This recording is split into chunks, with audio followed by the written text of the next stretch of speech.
So Devon Larratt's training system is obviously not absolute trash. Whatever he has done throughout his career has gotten him to the point where he's at today. Of course, there will be plenty of arguments that the particulars of his training has had very little to do with that. It could be that he is just genetically gifted, or that he is doping, and that any system he followed would have led him to that place. But we don't want to look at programs as they apply to the specific example who used them. Why not? Because we are not that person, and never will be. So even if any one of us were to replicate his training system exactly, the result would not be the same. In an ideal world, every individual person would have their personal coach to tailor every micro variable to their own specific needs, which is what normally happens at the top level of any sport. But for the rest of us, we will all have to make do with more generic programs in the hopes that we fall under enough of these groups of classifications that the program works more for us than it does against us. And that is exactly how I want to go through the training system that Devon laid out in the conversation with Larry Wheels before the match against Levan. So let's get on with it. But first, a reminder. If you want more content like this, then please like, subscribe and comment for the algorithm to recognize this as content worth being seen. So to start with the basics, let's look at the previous model he used for Michael Todd, who he ended up beating with relative ease. As always, Devon's mantra has been that table time is key. And what does this mean? It means what all successful athletes know to be true. More time spent practicing the sport you trained for will give a much higher skill in that sport. And it isn't just sport at all. If you want to get really good at something in the quickest way possible, then just start doing it a lot. And for most people, for a long time, this will be enough to get to a high level, but at some point, to progress further still, a need enters for extra supplementary stimuli to improve the ability within that practice. And in sports specifically, there is the factor of the resistance of that sport, which could be the weight of the instrument, like a ball or a javelin, or the size or weight or the strength of the opponent, compared against the need and the importance of strength training within that sport. If you are a 70 kilogram athlete pulling another 70 kilogram athlete, you might not really need to be able to bench 70 kilograms to be successful. But if you are a 170 kilogram athlete pulling another 170 kilogram athlete, and you are unable to bench 70 kilograms, you're probably going to have a hard time. Really, all that this means, and it sounds quite obvious, is that the bigger and stronger your opponent is, the bigger and stronger you need to be. So, as Devon says, with table time being king, having the specific sport itself as being the key to a program is a big positive in my books as far as skill acquisition and practice goes. But, after a point, for 99% of people, the need arises for more than just skill practice. But anyway, Devon says 3 to 4 days table training per week, which amounts to almost every other day, which if followed exactly ends up with either one day being doubled up with the next, or the system spilling over into the next week, with 3 days on week 1 and 4 days on week 2, and then back to 3 days again. So that leaves either 4 or 3 days available for supplementary training, which is not that much at all if you factor in the need to recover from any of the sessions involved. But Devon does speak about this, saying only that his days away from the table practice amounted to high rep, light recovery work to get blood flowing into the joints and essential tissues. So really the only heavy stimulus here for the body to adapt to is the table practice, and given the high level that Devon is at, it will be very difficult for him outside of endurance to find a suitable stressor from the table that will force his body to adapt to an even higher level. No specific time frames are given for this, only that before the match the first modification was to reduce the amount of table practice and to improve the strength training. Although again, it's not clear whether that is to increase the weights used on off-day recovery or to add more deliberate weight training alongside it. And then closer to the match, all volume, meaning table time and strength and/or recovery work, was reduced, probably in an attempt to let the body heal entirely and for him to feel fresh and ready for the match. So this, based on the rough information, sounds like a general attempt at block periodization. He starts with a very light but highly specific, although perhaps not that specific to the actual match he was preparing for, since he was not presumably training against Michael Todd all the way up to the match, and then moves on to a less specific and more generalized period of strength training, with some specific practice carrying him along throughout. And then finally a low volume, low intensity, meaning less weight or resistance, so basically a period of doing very little at all, or possibly a period of low volume, high intensity, meaning the amount of work done was minimal but the stress from it, either table training and or weights, was quite high, and then he would move into the match itself. So as far as programming goes in the block periodization style, this is a pretty strange way to have things set up. The generally accepted strategy for this type of generalized periodization, decided upon by the Soviets and then worked through thoroughly by coaches across the world for the past 50 or so years, is to start with very gentle, non-specific work far out from the event to get the athlete gently prepared for the training to come, and then introduce something still general and not specific, like basic hypertrophy training for a block or two, and then transitioning from that into a heavier version of it, but steadily reducing the volume, and then as you get closer to the target date, normally a competition, reducing the volume of strength stimulus to the bare minimum required to maintain whatever strength was gained, and then focusing all of this newly gained general strength into a heavily specific practice of the sport itself.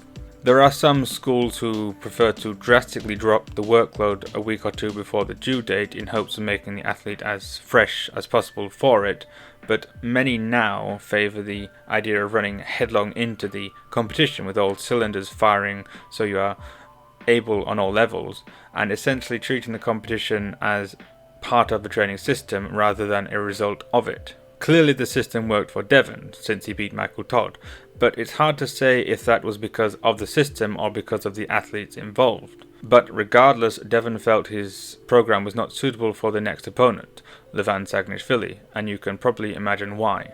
Levan is, as we all know, very strong in very many regards, and Devon knew that just practicing and being the most technically precise athlete means very little in the face of overwhelming strength, so his new system had much more focus on increasing his own raw strength, which the previous system seemed to lack. For this new program we have a time frame 6 months from start to the date of the competition.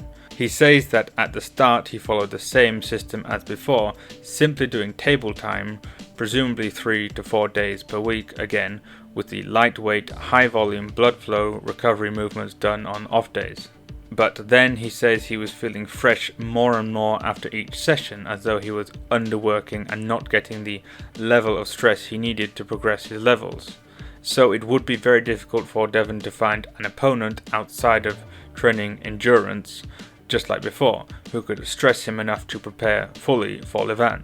So after that first period of what ended up being light practice, something that might equate to GPP or general physical preparedness, the block of training that basically all block periodization begins with, he decided to up the weight. Those recovery days switched to hypertrophy and strength training, although not strength training as raw and non-specific as Levan and others seem to prefer.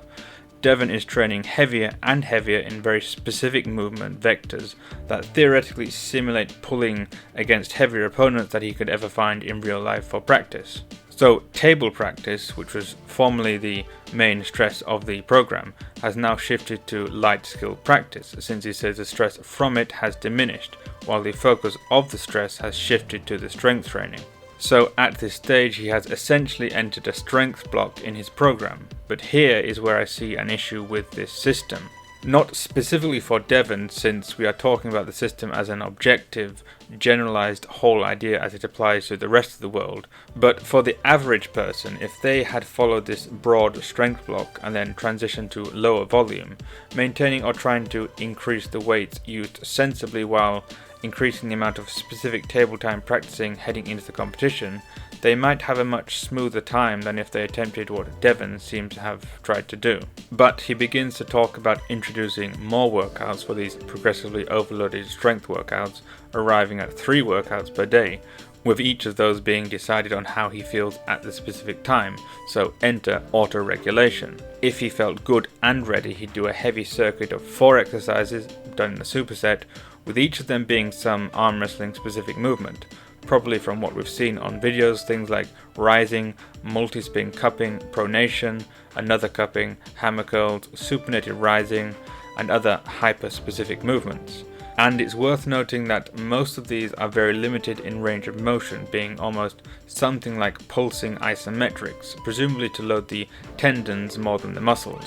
And if he felt less ready, he'd do another lighter circuit like the previous, but with 6 exercises and less load.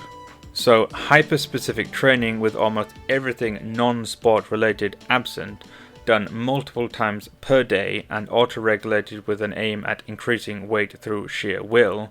For anybody even a little bit familiar with training styles, that should start ringing some bells. This is not periodization. This is much more similar to the ugly brute force method of the Bulgarian Olympic weightlifting team under Ivan Abadjiev in the 70s, 80s and 90s.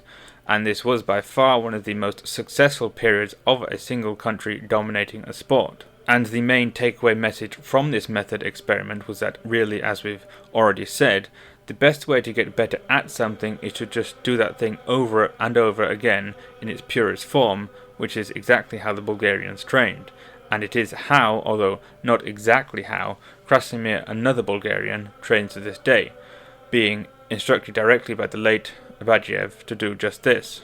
But the big difference here, besides the Bulgarians having one of the highest levels of doping in all sports, is that for Olympic weightlifting, the training is the sport. On the final competition platform, they had to perform 3 snatches and 3 clean and jerks against the weight. That's it. So in training, they just practice snatches and clean and jerks against weight, alongside very few accessories like squats and front squats. It's very simple, and once you have acquired enough skill, it becomes essentially a case of doing that skill again, but with heavier weight. But arm wrestling is not weightlifting. Arm wrestling is a sport that benefits from weightlifting, but it is quite safe to classify arm wrestling as a combat sport, since the idea is to pit one person's physical body against another person directly to see who comes out on top. So then would the ideal way to train for arm wrestling just be to train arm wrestling endlessly? Quite possibly, yes, and many people have gotten very far doing just that, like John Brzenk. But at the highest levels, especially now that the sport has been active for long enough that people have trained extensively in it, many of the athletes are unable to get better or stronger just by pulling more. They have to bring in outside help, that being weights. But that means the specific practice has to either take a back seat or a side seat, since they both stress the body, and trying to do both at full capacity all the time means that neither one gets a chance to recover fully to feed into the other. And then going back to Devon, very roughly speaking, what he is pushing more and more into, based on this description, is something like trying to use a Bulgarian system of training alongside another system of more generalized periodization style training. And the movements done in those strength training sessions are very minimal in load and range of motion as far as general strength training goes, so probably the overall stress from them, despite increasing the weight progressively, is quite minimal. So he's trying to do a lot of things at once without a full dedication to either one, or 2, or 3, or 4, or however many. It's very hard to say how well this actually worked for Devon, since we don't really get an objective display of results at the end of it, and all we've really seen, or that I've seen so far, is Devon sparring against opponents who are by no means Levan and possibly not even at Devon's level. But if you do know any more objective measures that he's displayed, that would be very useful information, so do comment if you have any. But regardless of whether you should follow Devon's program specifically to the decimal point, you can at the very least admire his persistence at the sport. Even going against someone like Levan, who as we all know is considerably bigger and stronger than Devon ever will be, he tried and he stood up to the challenge. He might have gotten injured, but he pulled Levan in competition. He pulled one of the biggest and strongest arm wrestlers to date, and he's done it multiple times. How many other athletes can say the same thing? People say he's rude and unsportsmanlike, but nobody can deny that without him and this whole match itself, this sport would be sputtering along trying to get air. His classic videos of training alongside others are what pulled me into the sport in the first place, and I expect many others of you too. So say what you will, the sport owes a great deal to the man. And on that subject, another person who is owed a great deal to is Jacob, my sole, lonely Patreon, just sat alone on this list, being the sole beneficiary to whatever other content I upload to Patreon and the exclusive Discord channels, link below. So if you feel like giving Jacob some company up there on his otherwise empty list, go and sign up to the Patreon, so we can all work together towards improving the sport of arm wrestling together. And that's it, I'll see you next time.